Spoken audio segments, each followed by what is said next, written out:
Hello students, I Nikki again before you to continue our ancient history series. So अभी तक हमने stone age और Indus valley civilisation को पूरा देख लिया है। तो आज हम देखेंगे वैदिक एज, जिसको हम हिंदी में बोलते हैं वैदिक सभ्यता। So let's start.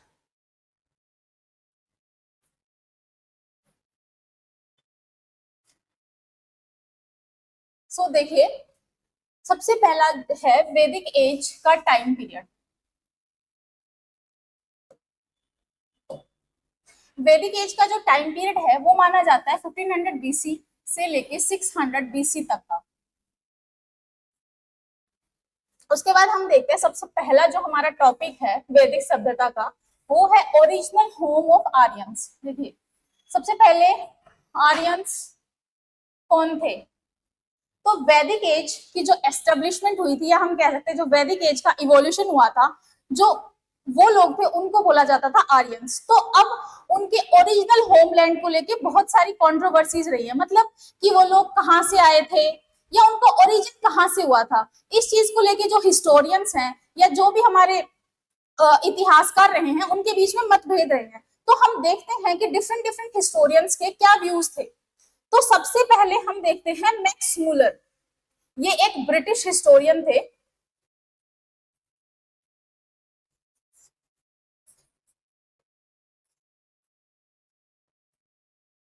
तो इनके अकॉर्डिंग जो आर्यंस थे वो लोग सेंट्रल एशिया से आए थे और इन्होंने इंडियन सबकॉन्टिनेंट को क्रॉस किया थ्रू अफगानिस्तान। ठीक है, तो अब इसका हमें एक इंस्क्रिप्शन मिलता है टर्की के अंदर, बोगाज काई इंस्क्रिप्शन। इसमें हमें क्या मिलता है, जो टर्की में हमें जो इंस्क्रिप्शन मिलता है उसमें हमें वैदिक गॉड्स के नाम मिलते हैं, जैसे इंद्रा, वरुण, मित्र, नसत्याज। तो इससे जो सेंट्रल एशियन थ्योरी थी मैक्स मूलर की, वो प्रूव कर देते हैं।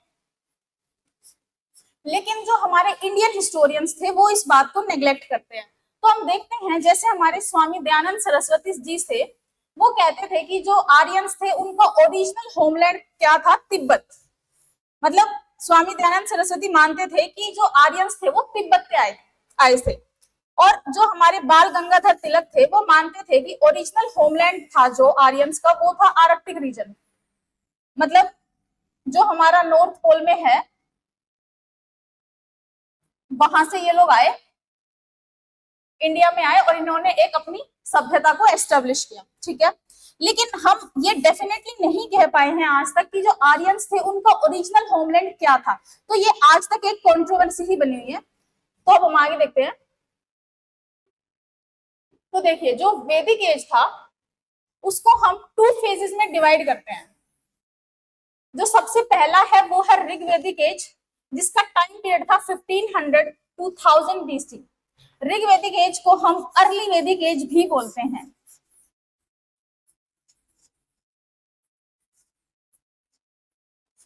और दूसरा है हमारा लेटर वैदिक एज, जिसका टाइम पीरियड है 1000 टू 600 बीसी। मतलब 1000 से लेके 600 बीसी तक का टाइम पीरियड है लेटर वैदिक एज का। अब जो ये 2 फेजेस हैं, ये अपनी पॉलिटी के बेसिस पे, सोशल इकोनॉमिक लाइफ के बेसिस पे, रिलीजियस लाइफ के बेसिस पे हम 2 पार्ट्स में डिवाइड कर देते हैं। ठीक है, जो ऋग्वैदिक एज है इसकी इंफॉर्मेशन हमें ऋग्वेदा से मिलती है। जो ऋग्वैदिक संहिता थी उससे हमें ऋग्वैदिक एज यानी अर्ली वैदिक एज की जो इंफॉर्मेशन है वो मिलती है। ठीक है, जब हम लेटर वैदिक एज की बात करते हैं तो इसकी इंफॉर्मेशन हमें यजुर्वेदा, सामवेदा और अथर्ववेदा, इन तीनों से हमें लेटर वैदिक एज की इंफॉर्मेशन मिलती है। इन चारों वेदास को हम डिटेल में पढ़ेंगे आगे। सो नेक्स्ट, तो देखिए ये अर्ली वैदिक एज है। ये गूगल पे इसका टाइम पीरियड थोड़ा सा गलत है, 1500 से 1100 बीसी गिवन है, लेकिन इसका टाइम पीरियड 1000 बीसी तक है। आप ये मैप वाला टाइम लर्न ना करें। और ये हम देखते हैं इनकी ज्योग्राफिकल एरिया। अर्ली वैदिक एज में जो वैदिक लोग थे वो कहाँ पे रहते थे, तो हम देखते हैं कि ये नॉर्थ वेस्ट में रहते थे, इंडिया के नॉर्थ वेस्ट में रहते थे। ठीक है, जिसको हम सप्त सैंधव रीजन बोलते हैं। मतलब लैंड ऑफ 7 रिवर्स। यहाँ पे हमें इंडस, उसकी 5 ट्रिब्यूटरीज और एक ये गंगा रिवर की जो बिगनिंग है वो मिलती है। तो यहाँ पे हमें अर्ली वैदिक एज की जितनी भी साइट्स हैं वो मिलती हैं। अब हम देखेंगे लेटर वैदिक एज। तो ये लेटर वैदिक एज की भी टाइम पीरियड इस पे 1100 गिवन है। ये 1000 से लेके 600 बीसी आप देख लीजिए, ठीक है। तो हम देखते हैं लेटर वैदिक एज में ये लोग हमारे ईस्टर्न इंडिया की तरफ मूव कर जाते हैं।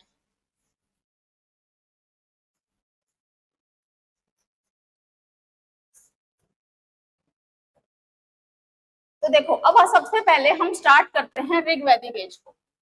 ऋग वैदिक एज को हम डिटेल में पढ़ेंगे। इसकी पॉलिटिकल लाइफ कैसी थी, इनकी सोशल लाइफ कैसी थी, रिलीजियस लाइफ कैसी थी, इकोनॉमिक लाइफ कैसी थी। इसका टाइम पीरियड आपको लर्न रखना है 1500 बीसी से लेके 1000 बीसी तक का। तो हम इनकी सबसे पहले political life, sorry geographical area देख लेते हैं एक बार। मतलब ये कहां तक फैला हुआ था, मतलब कि जो वैदिक एज था वो अर्ली वैदिक एज में कहां तक था, कहां तक सीमित था। तो हम देखते हैं कि ये सप्त सैंधव रीजन तक था, ठीक है, जिसको हम बोलते हैं लैंड ऑफ 7 रीजन्स, ठीक है। सप्त सैंधव रीजन में क्या क्या आता है, सिंधु नदी, इंडस रिवर और उसकी 5 ट्रिब्यूटरीज, ठीक है, जैसे जेहलम, चेनाब, ब्यास, रावी और सतलुज। लेकिन जो ऋग्वेदा था उसमें इन 5 नदियों का नाम अलग तरीके से दिया गया है, ठीक है। जैसे जेहलम को वितात्सा बोला गया है, चेनाब को अस्किनी बोला गया है, ब्यास को विपासा बोला गया है, रावी को पारुषणी बोला गया है और सतलुज को सुतुद्री बोला गया है। तो देखिए जो ये रिवर्स हैं और जो ये इनकी एंशिएंट नेम्स गिवन है ना, ये एग्जाम्स में पहले पूछे जा चुके हैं। जैसे हम देखते हैं जो जेहलम का एंशिएंट नेम है वितात्सा, ये हमें सीजीएल में 23 में देखने को मिला है। सिमिलरली जो चेनाब का एंशिएंट नेम है अस्किनी, वो हमें एसएससी स्टेनो की एग्जाम में 23 में देखने को मिला है। इट मींस ये 5 ट्रिब्यूटरीज और इनके जो एंशिएंट नेम है वो बहुत इंपॉर्टेंट है। ओके, सो नेक्स्ट अब हम देखते हैं इनकी पॉलिटिकल लाइफ, मतलब इनकी राजनीतिक जिंदगी कैसी थी उस टाइम पे।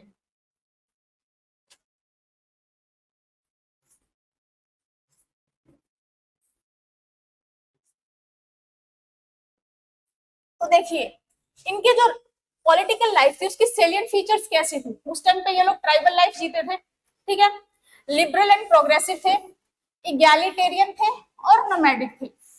इसका मतलब क्या है, इसका मतलब ये है कि अर्ली वैदिक एज में या ऋग वैदिक एज में कंसेप्ट ऑफ स्टेट नहीं था, नो कंसेप्ट ऑफ स्टेट।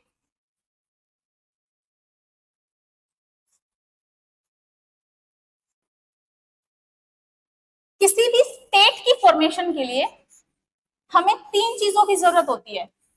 सबसे पहले पॉपुलेशन की, मतलब जनसंख्या की, दूसरी टेरिटोरियल सोवरेनिटी की, मतलब कि वहां पे उन लोगों के पास अपने अधिकार हों, तीसरा एक रूलर की। अब जो अर्ली वैदिक एज था उनके पास पॉपुलेशन थी, रूलर्स भी थे, लेकिन उनके पास टेरिटोरियल सोवरेनिटी नहीं थी। क्यों? क्योंकि वो एक नोमैडिक लाइफ जी रहे थे, मतलब कि पेस्टोरल लाइफ जी रहे थे, मतलब एक जगह से दूसरी जगह पे शिफ्ट होते रहते थे, एक सेटल्ड लाइफ नहीं जी रहे थे। तो इसीलिए हम इसको बोल सकते हैं कि स्टेट का एस्टेब्लिशमेंट या फिर राज्य का एस्टेब्लिशमेंट नहीं हुआ था, ठीक है। अब हम इनका देखते हैं नेक्स्ट। तो इस टाइम पे जो इनका पॉलिटिकल स्ट्रक्चर था वो कैसा था, जो इनकी सबसे लोएस्ट पॉलिटिकल यूनिट थी वो थी फैमिली, जिसको हम परिवार बोलते हैं। तो जो परिवार का हेड होता था उसको क्या बोलते थे, कुलाप।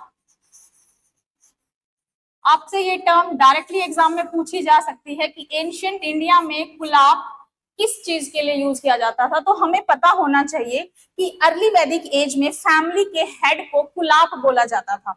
ठीक है, फिर जब बहुत सारी फैमिलीज मिल जाती थी तो वो एक ग्राम बनाती थी, मतलब एक गांव बनाती थी, और ग्राम के हेड को क्या बोला जाता था? ग्रामीणी। बहुत सारे गांव मिलके क्या बनाते थे? विस। विस के हेड को क्या बोला जाता था? विशपति। फिर बहुत सारे विस मिलके क्या बना लेते थे? जन। और जन के हेड को जनेष्ठा, जनपति, बहुत सारे नामों से जाना जाता था।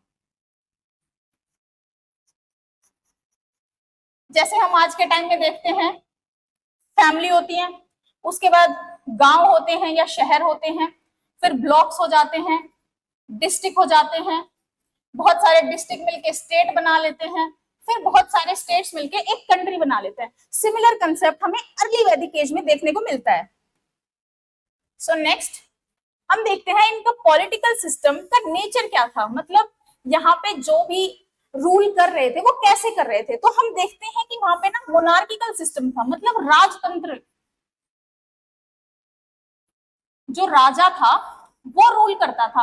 हालांकि डेमोक्रेटिक सिस्टम भी था कुछ जगह पे, जिसको हम लोकतंत्र बोलते हैं, लेकिन वो बहुत ही लिमिटेड जगह पे था। जो मैक्सिमम एरियाज थे वहां पे हमें राजतंत्र देखने को मिलता है। लेकिन जो मोनार्किकल सिस्टम था ना, ये बहुत अर्ली एज में था, मतलब इसकी डेवलपमेंट ज्यादा नहीं हुई थी। जो रूलर था वो सिर्फ एक ट्राइब के लीडर की तरह काम करता था, उसके पास ज्यादा पावर्स नहीं होती थी। ठीक है, अब हम देखते हैं नेक्स्ट, डेमोक्रेटिक एलिमेंट्स प्रेजेंट थे। राजतंत्र, राजतंत्र में ही हमें लोकतांत्रिक चीजें देखने को मिलती हैं। मतलब मैंने आपको बताया कि जो राजा था उसके पास ज्यादा शक्तियां नहीं थी, तो उसकी हेल्प कौन करता था? ये डेमोक्रेटिक एलिमेंट्स करते थे। जो सभा होती थी, समिति होती थी, विधत होता था, गण होता था, परिषद होता था। तो ये आप डिटेल में देख लीजिए, सभा, समिति, गणा, विदत और परिषद, ये कुछ डेमोक्रेटिक एलिमेंट्स प्रेजेंट थे जो रूलर को रूल करने में हेल्प करते थे। तो सभा क्या होता था? असेंबली ऑफ एल्डर्स, मतलब जो बड़े बूढ़े होते थे वो एक ग्रुप बना लेते थे जिसको सभा बोला जाता था। समिति क्या होता था? असेंबली ऑफ कॉमन पीपल, मतलब आम आदमियों के समूह को क्या बोला जाता था? असेंबली। हम आज के टाइम में देखते हैं कि हमारी ग्राम सभा होती है, तो उसमें क्या होता है? उसमें यही होता है, जितने भी वोटिंग एज में पीपल्स होते हैं उन सबका नाम उसमें होता है, तो उसको हम क्या बोलते हैं? ग्राम सभा बोलते हैं। ठीक है, उसके बाद हम देखते हैं गणा। ये क्या करते थे? जो भी लड़ाइयां वगैरह होती थी, जो भी उससे पैसे या थिंग्स इकट्ठी होती थी, उसको डिस्ट्रीब्यूट करने का काम ये गणा करते थे। और जो विधत और परिषद होते थे, ये किंग की एडवाइजरी बॉडी होती थी, मतलब उसको सलाह मशवरा देने का काम कौन करते थे? विधत और परिषद। ओके, सो नेक्स्ट हम देखते हैं जो ब्यूरोक्रेसी थी वो बहुत ही अर्ली स्टेज में थी। ब्यूरोक्रेसी क्या होता है? जैसे हमारे आज के ब्यूरोक्रेट्स होते हैं, मतलब मंत्री। ठीक है, तो अर्ली स्टेज का मतलब क्या है? कि ज्यादा मंत्रियां नहीं थे। तो हम देखते हैं कि हमें अर्ली वैदिक एज में 3 ही मंत्री देखने को मिलते हैं, सेनानी, पुरोहित और बलि साधक। तो देखिए, जो सेनानी होता था, सेनानी, सेना मतलब जो कमांडर इन चीफ, जो आर्मी को लीड करता था, वो होता था सेनानी। पुरोहित मतलब जो रिलीजियस मैटर्स में किंग को हेल्प करता था, या उसको सलाह मशवरा देने का काम करता था, वो होता था पुरोहित। तीसरा है बलि साधक। बलि जो है वो एक तरीके से एक टैक्स का नाम है, तो मतलब उसको कलेक्ट करने का जो काम करता था, टैक्स कलेक्टर हम बोल सकते हैं, तो बलि साधक। तो इस टाइम पे हमें ये तीन ही मंत्री देखने को मिलते हैं। अब हम आगे देखते हैं जुडिशियल सिस्टम। इनका जुडिशियल सिस्टम मतलब जो न्यायपालिका थी वो बहुत ही ज्यादा अर्ली स्टेज में थी, मतलब ज्यादा विकास नहीं हुआ था, कोई लॉ नहीं था, कोई कानून नहीं बने हुए थे, कोई भी पनिशमेंट्स नहीं फिक्स थी, जो रूलर होता था वो अपने अकॉर्डिंग ही पनिशमेंट्स देता था। अब हम देखते हैं कि हमें अर्ली वैदिक एज में कोई भी स्टैंडिंग मिलिट्री देखने को नहीं मिलती। स्टैंडिंग मिलिट्री का मतलब क्या है, जैसे हम आगे वाले रूलर्स में देखेंगे या हम एट प्रेजेंट भी देखते हैं कि किसी भी कंट्री के पास उसकी एक फिक्स्ड आर्मी होती है, लेकिन अर्ली वैदिक एज में उन लोगों के पास एक फिक्स्ड आर्मी नहीं होती थी। जब भी ऐसी कोई सिचुएशन आती थी, युद्ध वगैरह होता था, तो जो कॉमन पीपल है, जो आम जनता है, वही सोल्जर्स का काम करते थे। अब हम देखते हैं इनका टैक्सेशन सिस्टम। जो इनकी टैक्स लगते थे वो बहुत ही नेसेंट स्टेज में थे, मतलब वही अर्ली स्टेज में थे। इन लोगों से केवल एक ही कर वसूल किया जाता था, जिसका नाम था बलि, जिसको बलि साधक कलेक्ट करता था। अब हम देखते हैं 10 राजन वॉर या वॉर ऑफ 10 किंग्स। हमें इसका डिस्क्रिप्शन मिलता है ऋग्वेदा में, मतलब कि 10 राजा थे जिनके बीच में लड़ाई हुई थी अर्ली वैदिक एज में, उसका डिस्क्रिप्शन हमें कहां से मिलता है, ऋग्वेदा से। और ये जो वॉर ऑफ 10 किंग्स है, ये 21 जुलाई 2023 सीजीएल में पूछा जा चुका है, तो ये आपको लर्न करना है। अब हम देखते हैं इनकी सोशल लाइफ या अर्ली वैदिक एज की सामाजिक जीवन कैसा था। सामाजिक जीवन,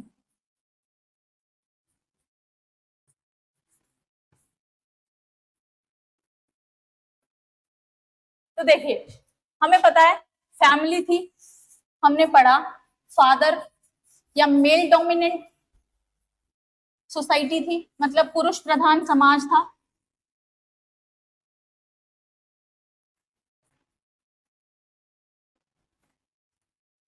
जो फैमिली होती थी वो पैट्री लोकल होती थी, जैसे आज के टाइम में होता है। लोकल क्या होता है, रेसिडेंस, मतलब फादर के घर में ही रहते थे। पैट्री लोकल होता था, पैट्री लीनिएज होता था, मतलब कि फादर की तरफ से ही जनरेशन चलेगी, इसको बोला जाता था पैट्री लीनिएज। मतलब जो हम आज के टाइम में सोशल स्ट्रक्चर देख रहे हैं इंडिया में, वो अर्ली वैदिक एज से चला आ रहा है। ठीक है, अब हम नेक्स्ट देखते हैं इंस्टीट्यूशन ऑफ मैरिज, मतलब शादी। अर्ली वैदिक एज में क्या होता था, जो शादी थी ना वो बहुत ही सेक्रेड थिंग थी, मतलब बहुत ही प्योर थिंग थी। ठीक है, उस टाइम पे डिवोर्स का कंसेप्ट नहीं था, इस टाइम पे कोई भी चाइल्ड मैरिज का कंसेप्ट नहीं था। अगर हम गर्ल्स के लिए मैरिजेबल एज देखेंगे, जिस टाइम पे उनकी शादियां होती थी वो थी 14 ईयर्स, और अगर हम बॉयज की मैरिजेबल एज देखेंगे तो वो 16 18 ऐसे थी। ठीक है, तो उस टाइम पे चाइल्ड मैरिज का कंसेप्ट हमें देखने को नहीं मिलता, हमें कोई भी दहेज प्रथा देखने को नहीं मिलती है इस टाइम पे। हमें इस टाइम पे मोस्टली मोनोगैमी देखने को मिलती है, मतलब कि एक ही शादी करते थे। लेकिन हमें कुछ इंस्टेंसेस पॉलीगैमी के भी मिले हैं, मतलब बहुपत्नियां, लेकिन हमें पॉलीएंड्री के इंस्टेंसेस यहाँ पे नहीं मिलते। अब हम नेक्स्ट देखते हैं सोशल स्ट्रेटिफिकेशन। तो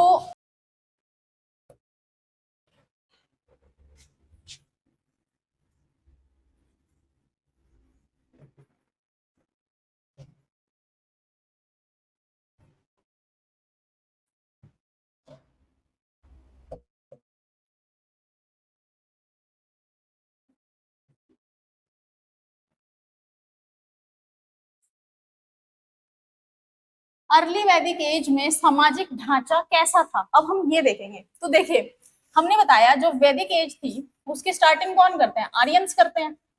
अब जो आर्यंस हैं, हालांकि उनकी ओरिजिनल होमलैंड की डिस्कवरी नहीं हुई कि वो कहां से आए कैसे आए, लेकिन हम ये देख सकते हैं कि ये लोग इंडियन से थोड़े से गोरे थे, तो इसीलिए इन्होंने क्या किया, इंडिया को डिवाइड किया। या जो इस टाइम पे हम, इनसे पहले कौन रहते थे, हड़प्पन्स रहते थे, ठीक है। तो इन्होंने क्या किया, इन्होंने दो पार्ट्स में डिवाइड किया, जिसको इन्होंने बोला आर्यंस और दास या दस्यूज। अब जो दस्यूज थे उनको इंफीरियर मतलब नीचा बोला जाता था, क्योंकि उनका कलर जो था, कलर कॉम्प्लेक्शन था, वो थोड़ा डार्क था। लेकिन जो आर्यंस थे उनको ऊंचा समझा जाता था। अब over the period of time क्या हुआ, जो आर्यंस थे वो ही क्लासिफाई हो गए तीन में, classified into three on the basis of their profession. मतलब वो क्या काम कर रहे हैं, इसके बेसिस पे वो तीन पार्ट्स में डिवाइड हो गए। जैसे क्षत्रियास, ब्राह्मण्स एंड वैश्यास। क्षत्रियास क्या करते थे, प्रशासनिक कार्य करते थे, लड़ाई वगैरह करते थे, जो भी युद्ध वगैरह होते थे वो ये सब करते थे। तो जो प्रशासनिक काम थे वो कौन देखते थे, क्षत्रियास। जो धार्मिक काम होते थे वो कौन देखते थे, ब्राह्मण्स। और जो व्यापार के काम होते थे वो कौन देखते थे, वैश्यास। और जो दास या जिनको दस्यूज ये लोग बोलते थे, इनको इन्होंने बोल दिया शूद्रास, जिनको इन्होंने बना दिया सर्वाइल क्लास। मतलब कि इन तीनों की सेवा कौन करेंगे, ये शूद्रास करेंगे। तो इस तरीके से हम देखते हैं कि हम अर्ली वैदिक एज का सामाजिक ढांचा इस तरीके से, हम जिसको वर्णा सिस्टम बोलते हैं, उसका ऐसे इवोल्यूशन हुआ। अब जो वर्णा सिस्टम था, ये जो चार वर्ण थे, इनका जो डिस्क्रिप्शन है या इनका जो लेख है वो हमें कहाँ मिलता है, ऋग्वेदा के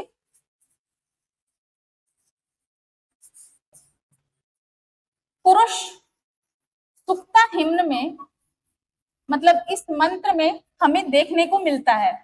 ये नाम आपको याद करना है कि चार वर्णों का जो वर्णन है वो हमें कौन से हिम्न में मिलता है, 10th मंडल में के पुरुष सुक्ता हिम्न में हमें मिलता है। तो ये था अर्ली वैदिक एज में इवॉल्व हुआ वैदिक स्ट्रक्चर। अब हम देखते हैं कि इस टाइम पे महिलाओं की स्थिति कैसी थी, पोजीशन ऑफ वुमेन कैसी थी। तो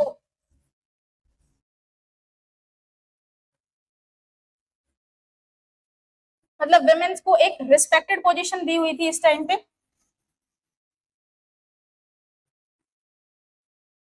उनको एजुकेशन, शिक्षा वगैरह हर चीज का अधिकार था उन लोगों को। उन लोगों को ये भी अधिकार था कि वो अपना मनपसंद पार्टनर चुन सके। हमें इसमें जैसे नाम देखने को मिलते हैं जो पढ़ी लिखी महिलाएं थी, जैसे लोपामुद्रा, विश्वावरा, ये कुछ महिलाएं हैं जो हमें अर्ली वैदिक एज में, मतलब इनके हमें लेख मिले हैं। इनसे ये पता चलता है कि ये पढ़ी लिखी महिलाएं थी अर्ली वैदिक एज में। एक इसी से जुड़ी हुई टर्म है ब्रह्मवादिनी।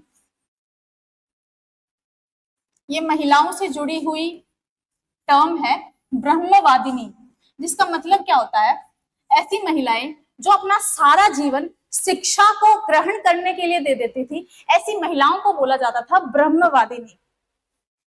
अब हम देखते हैं कि स्लेवरी की प्रैक्टिस कैसी थी। इस टाइम पे विमेन स्लेव्स हमें देखने को मिलते हैं। मतलब वैसे महिलाओं की स्थिति काफी अच्छी थी, लेकिन हमें रिच जो फैमिलीज थी उनमें हमें लोअर वर्णास की विमेन्स एज अ स्लेव काम करती हुई, मतलब ऐसा लिखा गया है ऋग्वेदास में, ठीक है। अगर हम इनका शिक्षा देखें कि एजुकेशन सिस्टम इनका कैसा था, गुरुकुल्स चलते थे, मतलब कि एजुकेशन सिस्टम में हम देखेंगे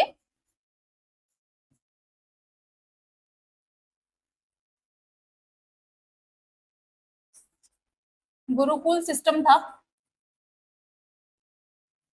मतलब जो बच्चे होते थे वो गुरुकुल्स में जाते थे और वहां पे ही शिक्षा ग्रहण करते थे। इस टाइम पे जो भी एजुकेशन सिस्टम थी वो ओरली दी जाती थी, मतलब कि मौखिक। फिर वो आगे अपने स्टूडेंट्स को ऐसे ही ओरली उसको इम्पार्ट करते रहते थे। अब हम देखते हैं, देखो सेकंड, ये एक फैक्ट है जस्ट कि जो अर्ली वैदिक एज के वेल्दी पर्सन्स थे उनको गोमट बोला जाता है। एसएससी सीजीएल 2023 में ये क्वेश्चन पूछा गया है कि गोमट कौन थे, ठीक है। तो इसका आंसर है कि जो अर्ली वैदिक एज में वेल्दी पीपल थे उनको बोला जाता था गोमट, मतलब जो अमीर आदमी होते थे उनको बोला जाता था गोमट। तो देखिए अब हम इनकी आर्थिक जीवन देखते हैं।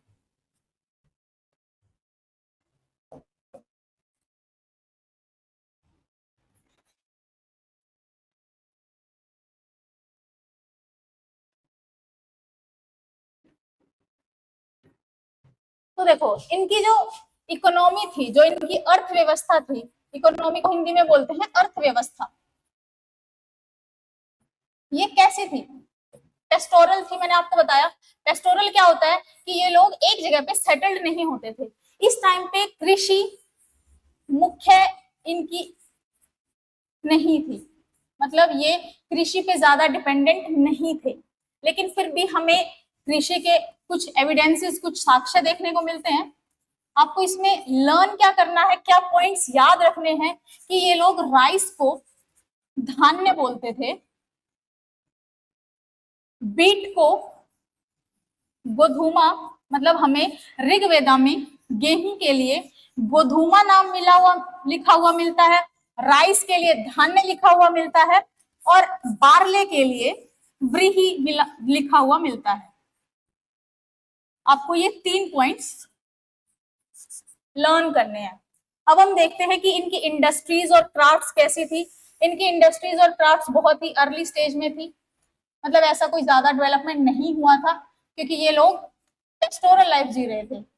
उसके बाद हम देखते हैं कि ये लोग वही बार्टर सिस्टम, मैंने आपको कल की क्लास में जब हम सिंधु घाटी की सभ्यता कर रहे थे बार्टर सिस्टम को एक्सप्लेन किया था। उसमें क्या था, वस्तुओं का लेन देन, क्योंकि इस टाइम पे मनी इन्वेंट या नहीं हुआ था, इसीलिए ये लोग बार्टर सिस्टम में ही अपना ट्रांजैक्शंस करते थे। अब हम देखते हैं इनके पास सरप्लस था या नहीं था, मतलब जो भी ये लोग खाते थे उसकी उनके पास अधिकता थी या नहीं थी। इनके पास नहीं थी क्योंकि एग्रीकल्चर इनका डोमिनेंट था ही नहीं, ठीक है। अब इनकी जो वेल्थ होती थी वो कैसे होती थी, वो काव के ऊपर होती थी, मतलब जिसको हम गाय बोलते हैं, वो इनकी मेन पूंजी होती थी। अगर इनकी सबसे इंपॉर्टेंट या सबसे आवश्यक पूंजी कुछ है तो वो गाय है। हम देखते हैं कि इस फेज में हमें अर्ली वैदिक एज में गाय के ऊपर युद्ध होते भी दिखे हैं, मतलब गाय को चोरी हो गई या गाय को किसी ने ले लिया तो इस बात में रूलर्स के बीच में या जो राजा होते थे उनके बीच में युद्ध भी हो जाते थे। इस इतनी इंपॉर्टेंट होती थी इन लोगों के लिए गाय। अब हम देखते हैं कि इनकी ट्रेड एंड कॉमर्स बहुत ही लो लेवल का था, मतलब इनका जो भी व्यापार ये लोग करते थे वो ज्यादा डेवलप नहीं था। तो चलिए अब हम क्या करते हैं, इनकी रिलीजियस लाइफ देखते हैं, मतलब इन लोगों का धार्मिक जीवन देखते हैं कि अर्ली वैदिक एज में इनका धार्मिक जीवन कैसा था। तो हम देखते हैं कि ये लोग ना पॉलीथिस्टिक थे। पॉलीथिस्टिक क्या होता है कि अनेक भगवानों में विश्वास करने वाले लोग, इन लोगों का बहुत सारे भगवानों में विश्वास था, जैसे कि वरुणा, इंद्र, सावित्री। सावित्री को हम गॉडेस ऑफ लाइट भी बोलते हैं। सावित्री गॉडेस के ऊपर ही गायत्री मंत्र जो है वो इन्हीं को डेडिकेट किया गया है। सूर्या, रुद्र, दयूस, मतलब ये लोग अनेक भगवानों में विश्वास रखते थे। अब हम देखते हैं कि अर्ली वैदिक एज में मेल गॉड्स का प्रीडोमिनेंस है, मतलब कि पुरुष भगवानों को ज्यादा पूजा जा रहा है इस टाइम पे, जबकि हम हड़प्पा सभ्यता में क्या देख रहे थे कि फीमेल गॉडेसेस को ज्यादा पूजा जाता था, उनको डोमिनेंट रखा जाता था। ठीक है, अब हम देखते हैं कि ये लोग कैथिनोथिस्टिक भी थे। देखो, ये लोग अनेक भगवानों में विश्वास रखते थे, लेकिन एक टाइम पे एक ही भगवान को पूजते थे, एक समय में एक भगवान को पूजते थे। इसको बोला जाता है कैथिनोथिस्टिक। हम आज के टाइम में भी तो यही देखते हैं।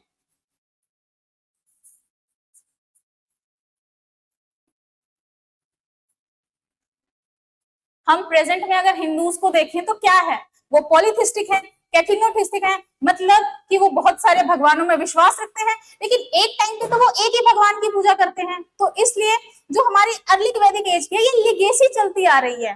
ठीक है, अब हम देखते हैं कि ये लोग हवंस भी करते थे। अब हम देखेंगे कि जो प्रिस्टली क्लास, मतलब जो पुजारी होते थे,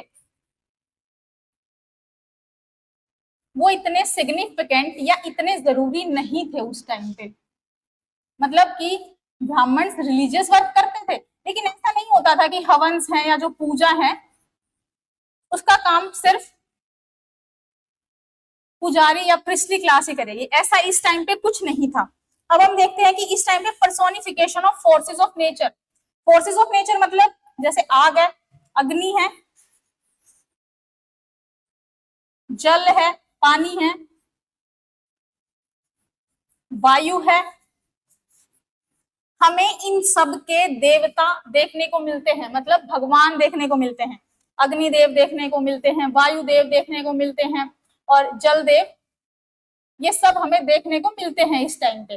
तो इसीलिए इन्होंने फोर्सेस ऑफ नेचर, मतलब जो प्रकृति की फोर्सेस थी, जो उनको भी इन्होंने पर्सोनिफाई कर दिया, मतलब उनको ह्यूमंस की फॉर्म दे दी थी। जैसे हम देखते हैं महाभारत टाइम में या फिर रामायण टाइम पे, उस टाइम पे क्या होता था, गंगा माता, मतलब गंगा जो रिवर होती थी, वहां से एक माता निकलती थी जिसको बोला जाता था गंगा माता। तो ये क्या है, प्रकृति की जो फोर्सेस हैं उनको इन्होंने पर्सोनिफाई कर दिया, मतलब ह्यूमन फॉर्म दे दी थी अर्ली वैदिक एज में ही। ठीक है, अब हम देखते हैं कि ये लोग गाय की पूजा भी करते थे। हम ये प्रेजेंट टाइम में भी हो रहा है। ठीक है, अब हम देखते हैं कि इनकी फिलोसफिकल डायमेंशन जो था, फिलोसफिकल डायमेंशन होता है कि अंधविश्वास ज्यादा नहीं था।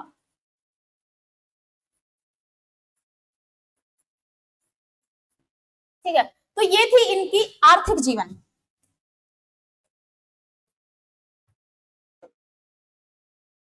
तो देखिए, आज हमने क्या देखा, आज हमने देखा कि जो वैदिक एज है या वैदिक सभ्यता है, उसमें क्या क्या क्लासिफिकेशन हुआ, उसके 2 फेजेस हैं, अर्ली वैदिक एज एंड लेटर वैदिक एज।